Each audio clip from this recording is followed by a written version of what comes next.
Hello, everyone, and thank you for joining us for another episode of the Educational Leadership Podcast. We have another very special guest. And before we introduce our guest and start today's conversation, I want to give a shout out to our co-host, Corinne French. Hey, I'm so excited to be here today. Yes, very exciting. And we also want to give a shout out to our sponsor. Our sponsor, Ideal Impact, is giving hundreds of millions of dollars to school districts around Texas. Doesn't involve taxpayers, doesn't involve the government, and it's zero out of pocket to the school districts. Over $700 million given in over 180 districts in Texas so far. So if your district needs funding, reach out to Ideal Impact. Okay, today we have another very special guest. We have Superintendent of Edgewood ISD, Dr. Hernandez. Dr. Hernandez, thank you for joining us today. Thank you guys for having me. Appreciate it. Yes, no, the pleasure is all ours. And before we jump into today's discussion, if you can share a little bit about your background for those listening in. So my name's Ed Hernandez. I'm the superintendent of Edgewood ISD of San Antonio. I have to point that out because there's two Edgewoods in Texas.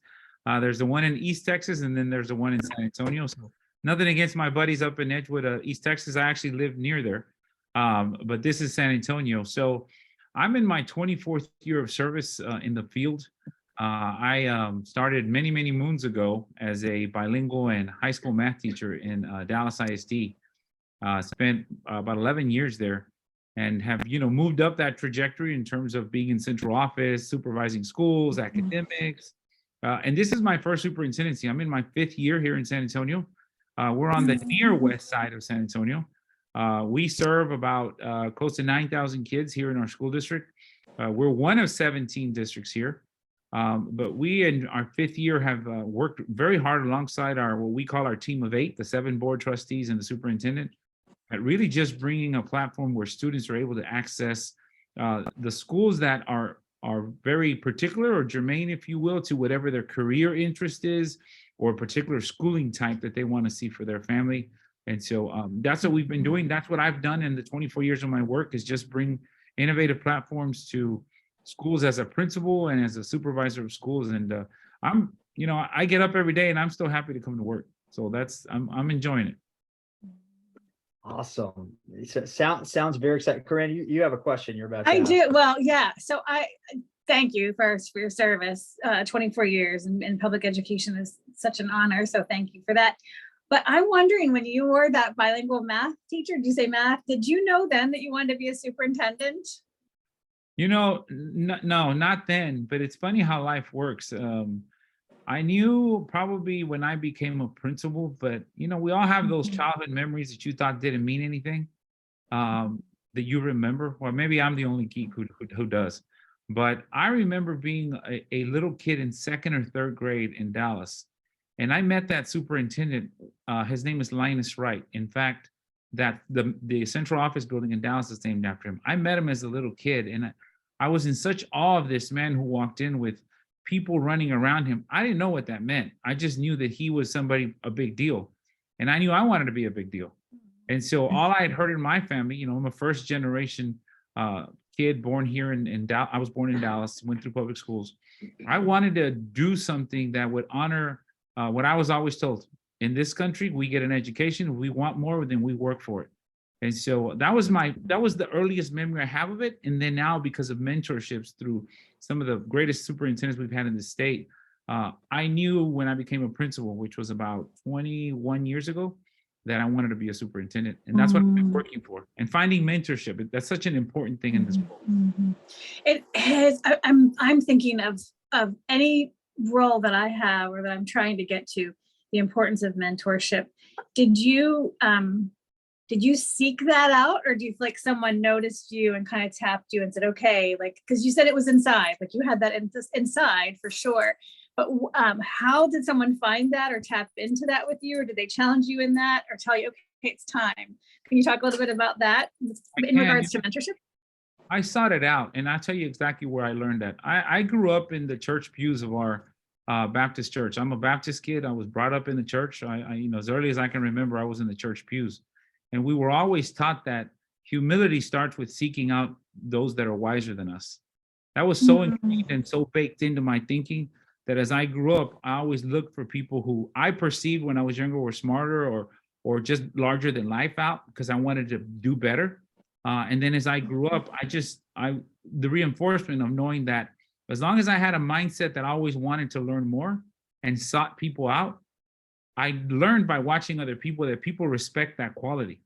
And so it was just a part of me. And now as a superintendent, I still have, I call them my three kings that I go to for advice. Actually, one of the kings is actually a queen because she's a lady, but three kings sounds a whole lot better because you think of the three wise men, right? Or the three kings.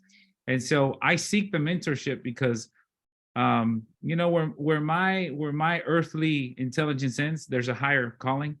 And I seek that from others because I know it makes me better and I can serve children better, which is what my whole life's work's been about, is helping kids like me who grew up poor to just get a starting chance somewhere. That's so cool. I really like, and we hear this often about the mentorship that superintendents have had over the years. Is that a real word? Mentorship? Mentorship, yes. Okay. And yours started, it sounds like when you were really young, when you met that first superintendent and they had an impact on you. And there's sometimes a mindset out there that to reach a level of success in life, you do it all on your own, right? It's all me, it's just the wrong approach. And we hear it, I mean, such as yourself and from others we've heard on the podcast about these mentors that have just had an impact, and it really helps you level up, right? So you meet somebody and you learn from them, you emulate them and you grow. And it's just, that having that growth mindset as well. Super exciting. And I'm glad you shared that. So with everything going on right now, right, and everything you've accomplished in your career, what in public ed are you most passionate about today? It's around innovative work that brings new platforms to schools. We are a member in Edgewood. We're members of something called the System of Great Schools, and that theory of action revolves around 4 levers. And the one main lever or the central focus is that we move students from low performing seats at schools to high performing seats at schools that are achieving beyond the expectation. And so that's been our work, creating these platforms in a very methodical way that each school will take on, either where it's a STEAM school, a fine arts school. We have 2 leadership schools, one for young men, for young women.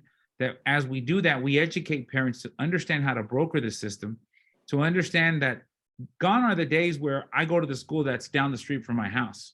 What we do now is that we bus you to a school that is more particular to the family decision of saying, well, you know what? Ed wants to grow up to be a lawyer. So how do we put him in a track that develops leadership skills as early as kindergarten? How do we move them up those tracks? And how do we continue to provide an education that you see in a lot of affluent communities or private communities, but that we can do, and that requires for us as leaders is really just to, if we are followers of growth mindset, we're having to reinvent how schooling is. Everything from paper performance to working with principals on higher performing campuses, now marketing and branding, which is very different to public ed. We just assumed everybody would come to us, right? Well, those days are gone. And so now we talk to principals that are current principals or in the aspiring principals pipeline about marketing and branding yourself as a brand, your school. How do you refine your message? And so for me, it's the innovation and the opportunity you get in transforming these platforms in our schools that are outdated. It is just outdated. We are dealing with digital natives now. These students are so capable of finding out so many things by using the web that frankly, the adults are behind.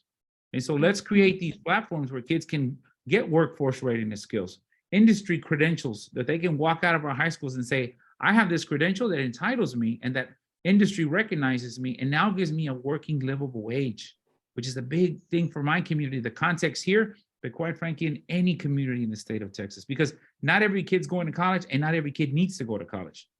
There are kids with industry certs that make way more money than college graduates and they're not saddled with the loans. And so that's what's passionate to me, is making sure that we create platforms. And I'm a community guy. I said, I grew up in the church, so I'm all grassroots. I don't ask people to come to our schools. I go out to the neighborhoods. That's just me. And I think you got to take that word out to people where they're most comfortable. So that's what I'm passionate about these days. And I know that it's going to be that way until I retire. That's so cool. I'm getting chills right now. I'm not exaggerating, Dr. Hernandez. This is cool because, I mean, you said so much in that short statement right there, just describing everything. So for one, your passion is coming through, and for those listening in, I'm sure they're hearing that. And you have a process in place, you have a system in place. You're talking about innovation, and you got this mindset that's not about incremental improvements. It's about transformation, which is so awesome.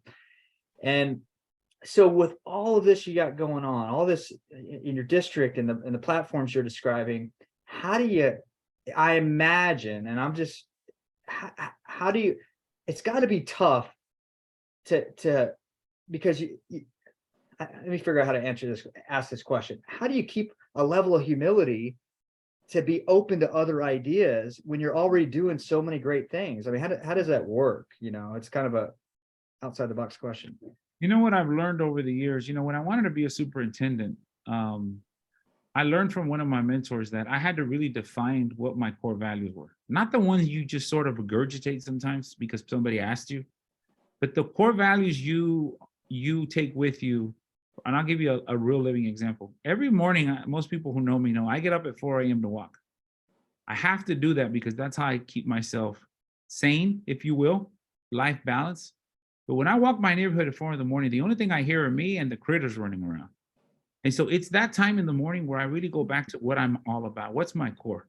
My core, and we in our district, we call it the pack. My core has always been about being professional. That's the P. Being accountable for what I do, and bettering my ability to communicate in a way that transcends my mindset, because I may communicate a certain way, but that doesn't mean everybody's ready to receive it. So you have to really stop and take inventory of yourself. And am I doing all the prep work to prepare to communicate? Is the relationship there? Have I built that relationship enough that people are comfortable asking what they don't understand? Do I understand follow through? Do I understand the difference between when somebody hears you and when somebody's actually listening to you? That going through those processes, and it matches my core values, is what helps me stay in a place of humility. And you can't forget where you come from. I mean, I've said it once, I'm going to say it again. I grew up with a lot of things that I wanted and didn't have. We just didn't have it. I speak very openly about growing up and my lights getting turned off. I speak up very openly about having different issues of abuse in our home. I say that because we don't talk enough about these things. So doing it allows me to normalize for other people the certain conversations that need to happen so that we can get to the business of growing children and supporting adults. Those two things have to happen so schools are highly effective. The adults also have to be taken care of. And so I don't mind putting my innermost fears, those kinds of things out, because I think when you do that, it makes it okay for people to be a little more human in this work. And this work is very humane to me. It is important because I can think of particular angels. These were teachers who they come up in my presentations that, one, took the shame away of what I had gone through. Two, taught me that I was a little smarter than I thought I was. And then the third one who just said, you will do something because it is in your story. I see it in your eyes. I see it in how you talk about things. So that's how I stay humble. Just by learning from my example and learning from other people who've gone through similar things. I don't particularly think that I'm the only one who's gone through things, but I love to hear other people's stories. In fact, my number one quality, we do this thing called Clifton Strengths. My number one strength is significance. And significance means that I care about learning about people's individual storylines. And I think that breeds humility because that's important. Yes. No, go ahead, Karen. Well, I was going to say, I love how you describe significance, sir, because we do Clifton Strengths where I work with our students and student leaders, and I get to do it with large groups of people. And I see significance show up in different people in different ways. And I love how you identified how significance how it shows up for you. I think the idea of core values and showing our humility and showing our story is something that we didn't do years ago. I feel like we all acted like we showed up in this space, whatever space of leadership that we're in, and we just somehow arrived, and we forget that like all the things that came before us. And so I think one of the quotes I like so much from Brene Brown is she says that your the way you're going through your story right now will be someone else's survival guide. If we don't tell the story of how we navigated through leadership, struggle, the crisis, the global pandemic, if we don't talk about it, we're literally holding something back from the people that are going to be watching us. So I'm thankful that you said that about your story, and what a joy it is to be able to know people like you. You mentioned something, and I want to say a statement, because you hinted on this already, and I'd love to hear your feedback on this statement. This was from probably one of the recent superintendent trainings that I think the AASA. But anyway, social media is like water. You can either let us drown or teach us to swim. I saw that actually. I saw that quote. Somebody put it on Twitter, I believe. Yes. So our kids, to me, I have many children of my own. I feel like our kids act like they don't need our help. But after COVID and after years of pandemic learning, and I don't like the word learning loss, so I say it only because people understand what we mean when we say that. I don't think we lost a lot. I think we lost a lot based on someone else's measure, but our students survived. Like, we're all here. Mm-hmm. So we learned something in a pandemic. And I think one thing that we're learning is our students still need us. They're still looking to us, and they want our direction. They really do. And I think sometimes it's the adults who are having problems with that. I think the students will listen. So when you saw that quote, you could let us drown or teach us to swim. What are your thoughts on that? I think you can apply that everywhere. That's social media. That comment was made because of social media, but you could apply that in anything that we do, mm-hmm. whether it's teaching children the attributes or TEKS, if you will, that the state requires us to teach, mm-hmm. or teaching children coping mechanisms. What the pandemic did was really just uncovered wide open the need that already existed among children and adults, the need to address certain conflicts, challenges that we already had with us, adverse childhood experiences, or ACE. Brene Brown talks about that. To that work, most of my foundation has been around this one statement: we don't heal what we don't reveal. I read that years ago somewhere. It stayed with me because of my own personal journey and what I've gone through. And so I say that the whole notion of drowning or swimming, our job now, because of the way society's evolved, is we're teaching children to swim through academics, through social emotional challenges, through sometimes learning how to communicate. Social media has advantages to it, but it also has disadvantages, because anybody can pretty much put an idea out and it's not questioned and things like that. We can get into that conversation, but the reality is, for me as an educator, is teaching children the value of using it to amplify your voice. There is a productive way to amplify your agenda, what you believe in, what you support, to influence our world in a very positive way that supports you and probably the students that are around you, who are all probably going through the same thing, but because we don't talk about things, everybody always feels like it's just you. So I think what that says to me is that we have to continue with our digital natives, is to show them, model for them how we use these platforms to better our lot in life, in the space that we're in, to contribute to the world. That's what it speaks to me. For me as a superintendent, I use my Twitter account to highlight things, the things that I think are important, whether it's the florist here in the neighborhood who just donated a bunch of flowers to us so our special needs kids could do a project, or it's the local bakery who is just making ends meet, but when we need them, because we're having a big plática, those are neighborhood talks in the neighborhoods, they donate that. Why? Because they know it's important to sustaining the community.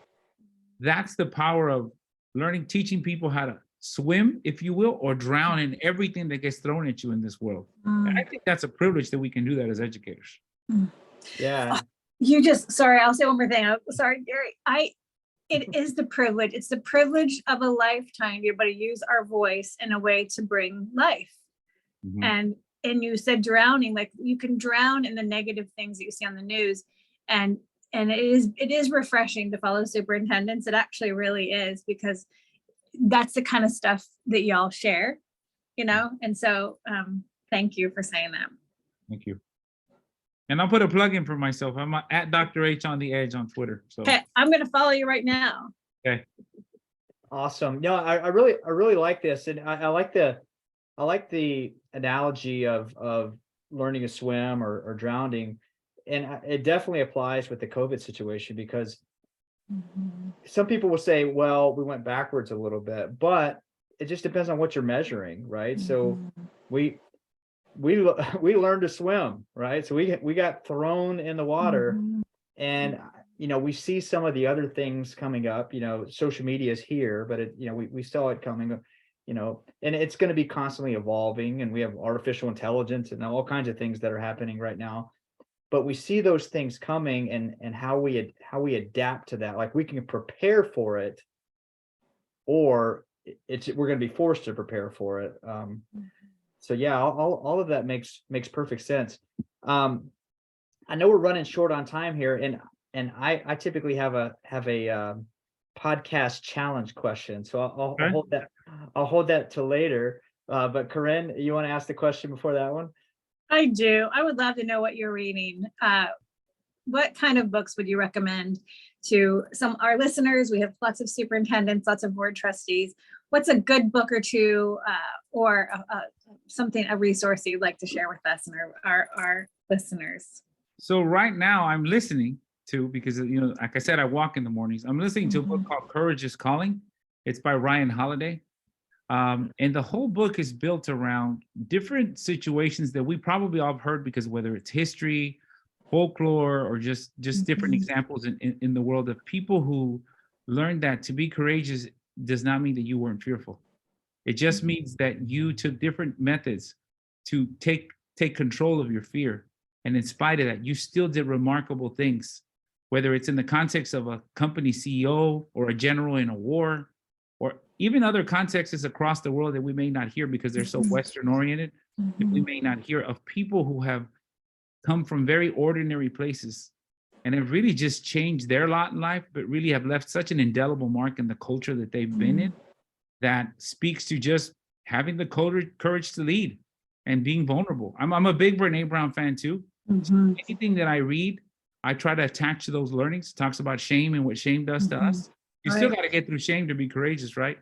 But the Courage is Calling book is important to me because it still challenges me as a superintendent to not rest on my laurels and think, okay, we're doing this innovation, now we're done.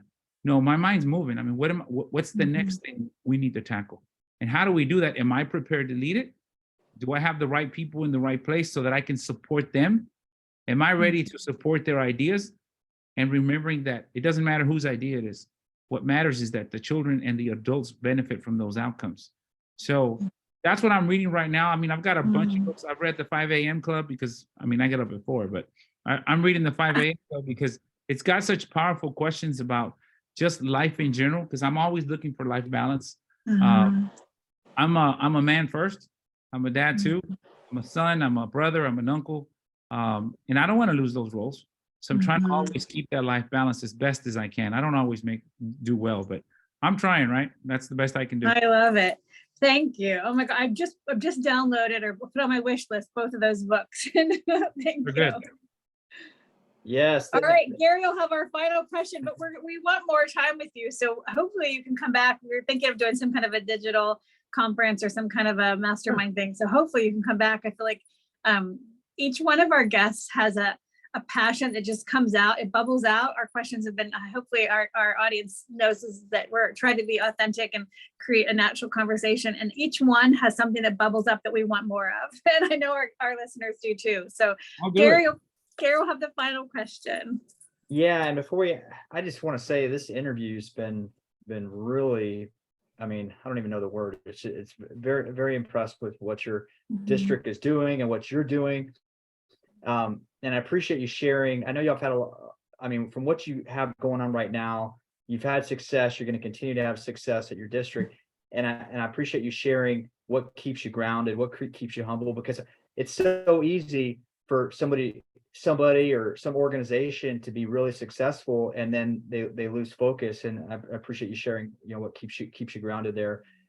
So appreciate that. And wow, I'm just kind of, it's just this is just really cool interview.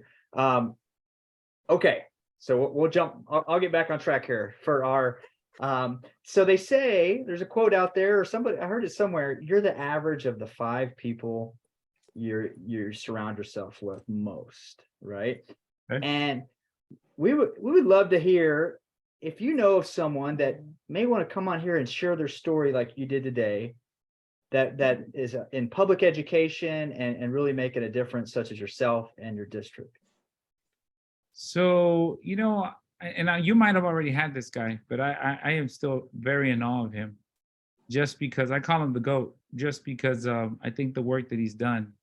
The retiring superintendent out of Dallas, Michael Hinojosa, he has been such a phenomenal influence on so many people, not necessarily just superintendents, but just the work that he's done to provide a place for students to get workforce development, if that's what they want, or college tracks, and really just galvanize the whole city around that work. The groups that you've been told they would never come together with, but they did find a place to come together. K-12, businesses, your churches, and really just supported communities, even the communities that were outside of the immediacy, the center, the urban core, those on the periphery, who were able to bring support in a way that had not been seen. So I have a lot of respect for the work that he has done. That's the person that I would, I'm not even at his average. I mean, that's just like the blueprint of what I want to aspire to, but I don't want to lose my identity either. I admire him very much, but I can be no more him than he can be me. And to want that, it would mean that I would push away my journey with all its hills and its valleys, because there's plenty of valleys, but it's meaningful to me. That's what drives me in my work. And so he would be one that I would say is a good person to interview. And the second person, because I have a lot of admiration, is my boss, my board president. Her name is Martha Castilla. And the reason I think she's a person to speak to, she was a community activist before that was cool. She's been walking the streets here in Edgewood as a health community worker, sometimes without pay, just because it was important to her that people understand the effects of being healthy, first physiologically, but then mentally, and the effect that it has on a family's trajectory, before it became the cool thing to talk about, before there was research. I'm talking in the 80s.